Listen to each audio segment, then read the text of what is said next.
अस्सलाम वालेकुम कतूनको په ننني ویډیو کې به زه تاسو ته د ورمز انفیسټیشن یعنی د لویو یا د ماشومانو په خېټه کې د چینجو په باره کې وایم په تفصیل سره. دا ورمز انفیسټیشن په خاص طور پر په ماشومانو کې د کومو عواملو په وجه باندې کیږي. کومې داسې خبرې دي چې د هغې په ذریعه دا مختلف قسمه ورمز زموږ جسمونو ته د ماشومانو جسمونو ته داخلېدی شي او د دې علامات څه دي په ماشومانو کې، کم حفاظتي اقدامات مونږ کولی شو او په اخر کې به زه تاسو ته د هغه دوايانو تفصیل هم بیانوم د کم چې د دې ورمز انفیسټیشن لپاره په استعمالیږي. نو مختلف زموږ د ماحول په مختلفو ذرایعو باندې د ورمز انفیسټیشن د خلکو ماشومانو جسم ته د لوی جسم ته راځي. په هغه کې ټول نه اهم خبره ده هغه د صفایي د خوراک څښاک په دوران کې د صفایي خیال نه ساتل. که فرض که مونږ خوراک کوو نو پکار ده چې فرض که زمونږ فرض که د لاسونه صفا نه وي، د باتروم نه راځو، د ټایلټ اټینډ کولو نه پس که راځو نو هلته دا سرفیسز د دې کیدی شي په خاورو کې، په اوبو کې، په هوا کې او یا په زموږ په کور کې چې کوم مختلف قسمه پالتو ځناور وي په هغوی کې هم او د دې نه علاوه کوم کپړې وغیره د لباس کوم چې زمونږ د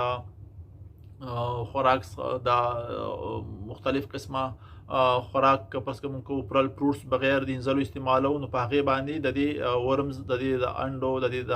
هغې موجودیا کیدی شي او که پرس کوم د صفایي خیال ونه ساتو نو دا بیا زموږ خېټو ته هم د خوراک په دوران کې تلی شي. د دې نه علاوه د خاورې نه د سربند په ذریعه باندې خاص کر ماشومان چې پیدل ګرځي په خپو باندې پیزار نه پخپو کوي نو هغوی په جسم کې هم دا داخلي دی شي.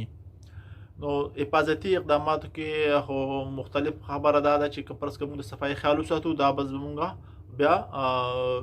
د ماشومانو جسم ته او د لوی جسم ته د ډېر حده پورې کنټرول شي. مختلف علامات کوم چې په ماشومانو کې مونږ کتی شو هغه دا ده چې داسې ماشومان ډېر زیات کمزوري ښکاري، رنګونه یې زیړ وي ځکه چې په هغو کې د وینې کمی وي. دا قسمه ورمز دا د ماشومانو په کولمو کې وینختې وي، هلته زخمونه جوړوي، د هغې نه د وینې هم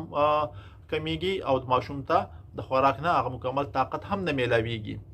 نو داسې ماشومانو ته د خېټې مختلف تکلیفات هم وي، په هغه کې د هغوی په خېټه کې درد، په کولمو کې درد وي یا پیچس وي یا یې خېټه خرابوي، الټۍ ورله ورځي، خوب یې هم برابر نه وي او د بعضې ماشومانو په سرمن باندې مختلف قسمه ریشز هم راتلی شي. داسې ماشومان بعضې ټایم کې وچ ټوخي هم کوي چې دغه وچ ټوخي د څه سبب نه وي معلوم، سینې نه وي خرابوي خو هغه د دې سبب باندې هم بعض کله فرض که دا زموږ د لیور نه پاس شي نو دا بیا پټ پوسته هم داسې پکې دي چې هغه ځان رسوي او بیا د وچ ټوخي سره بعض ماشومان په ټوخي دوران کې په خولو باندې هم دا اسکیرس وغیره دا چینجي راچوي. مختلف قسمه د دې ورمز قسمونه دي، په کې هوک ورمز دي، راوند ورمز ورته وایي او ټیپ ورمز ورته وایي. خو د ټول نه زیات کوم چې ماشومانو کې ډېر زیات تنګوي هغه خوب ته نه پرېږدي هغه ته پین ورمز وایي، کوم چې د هغوی په ریکټم کې د کولمې پاخانې په ځای کې وي او د هغې د وجې نه ماشومان ډېر زیات په تکلیف کې وي او هغوی خوب هم نشي کولی. نو داسې ماشومان کوم چې ډېر زیات کمزوري وي هغوی ته جاینډس ټایپ وي، رنګونه زیړ وي نو په هغه کې د مختلف قسمه د کمزورۍ د علامات وي. څنګه چې ما تاسو ته ذکر وکړو نو پکار ده که فرض که د هغوی عمرونه د 1.5 کال نه زیات وي نو پکار ده چې تاسو ورته د چینجو دوایي ورکوئ. لوی هم استعمالولی شي، کم از کم په کال کې یو پیره د چینجو دوایي استعمالول پکار دي خو په پریګنسۍ کې د داسې دوایي استعمال مکمل منع دی. د دې نه علاوه مختلف قسمه دوایانې هغه په فارمیسۍ کې اویلیبل دي، یا کې البینډازول، میبینډازول، نیکلوسیماید، پرنټل پامویټ او داسې نورې دوایانې شته چې هغه د دې چینجو د انفیکشن لپاره استعمالیږي. د دغې دوایانو د استعمال سره یو څو ساید افیکټ هم کیدی شي، په هغې کې په سر باندې درد، تبه راتلل یا یخني لګېدل یا د هغې ذایقه هم لږه صحیح نه وي خو دغه وختي طور باندې وي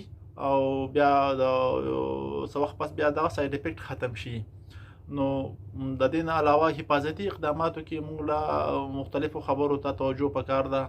هغه دا ده چې فرض که موږ خوراک څښاک کوو نو پکار ده چې لاسونه ښه صفا وینځو، لاول کوم پل فروټس چې استعمالوو چې هغه موږ وینځو. داسې خلک چې هغو ته فرض که د داسې ځایونه راغلي وي چې هغوی د ځناورو سره یا کار کړی وي، نو په کچه ماشومان نه اخلي په لاسو کې څوک چې هغوی خپل لاس ماس وینځي، نو صفایي خیال وساتي. نو که فرض کړه موږ د دې د صفایي د اقداماتو خیال وساتو، نو د ډېر حده پورې هم موږ د دې ورم انفسټیشن نه بچ کېدی شو. امید ساتم چې دا وړوکی شان ویډیو به ستاسو خوښه شوی وي.